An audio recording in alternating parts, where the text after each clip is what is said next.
the depth, length, breadth, and height of the love of Christ? No, I couldn't find. The love of God cannot just be described. It has to be experienced. Feel in our souls. Lord, we thirst for you.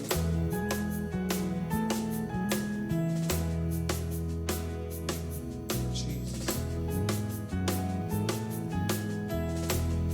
For we have experienced the love, and so we worship.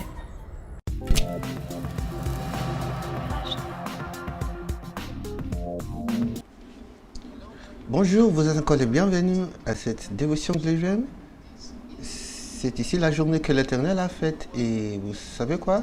Nous avons choisi de nous réjouissons et de nous égaillons en l'air parce que Dieu a quelque chose de bien, de formidable pour nous. Quand vous écoutez cette émission, quelque chose de bien arrivera en ta vie. Hier, nous avons vu dans l'Écriture, dans Jean chapitre 17 et nous avons terminé. Et maintenant, nous allons à verset chapitre 18. C'était un très intéressant étude et les révélations et la vérité qui sont révélées sont formidables. Et on va commencer aujourd'hui avec chapitre 18, des versets 1.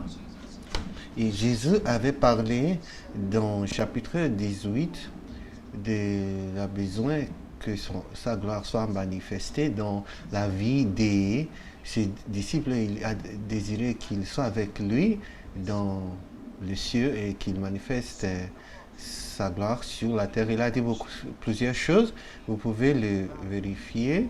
Il a parlé de la gloire et tout ce qu'il voulait que nous sachions, comment il a voulu que le monde voit la gloire et la personnalité de notre Dieu que nous servons et comment il a voulu que nous soyons intimes avec nous et que nous pouvons nous sentir ce qu'ils sont et que nous le savons au point que nous pouvons le manifester au monde. Maintenant, Jean chapitre 18, et Jean dit qu'après avoir dit ces choses, Jésus et aller au-delà le torrent de Kidron, les vallées de Kidron. Et là, il y avait un jardin où lui et ses disciples, ils avaient entré. Il y a beaucoup de détails ici. Notez qu'il a quitté une place et il avança vers un lieu qui est un jardin. La différence, quelqu'un a dit que la différence entre un jardin et une forêt est l'ordre. Un jardin est bien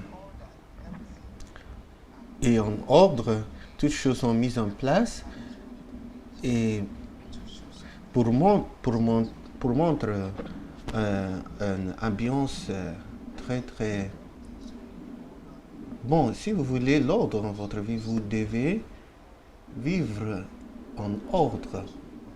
Beaucoup de désordre peut affecter notre manière de penser. Si vous voulez être inspiré, vous devez être dans un environnement d'ordre.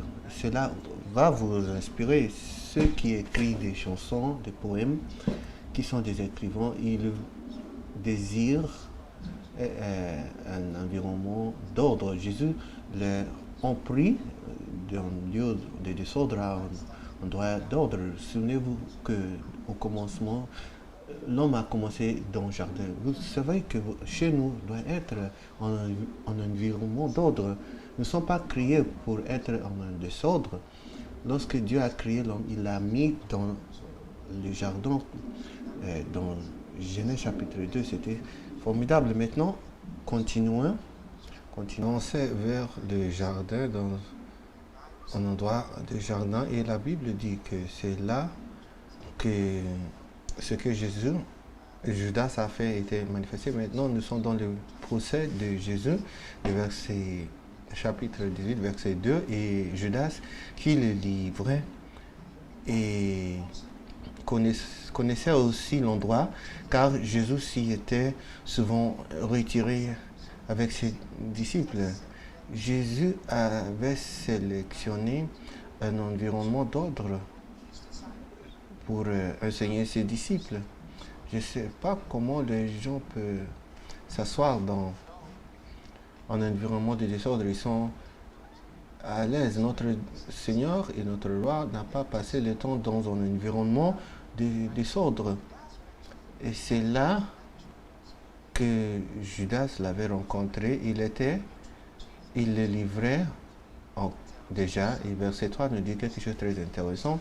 Alors Judas, prenant en charge le groupe des soldats et quelques gardes, des grands prêtres et des pharisiens, vint là avec des lanternes, des torches et des armes. Notez ce qui est écrit ici.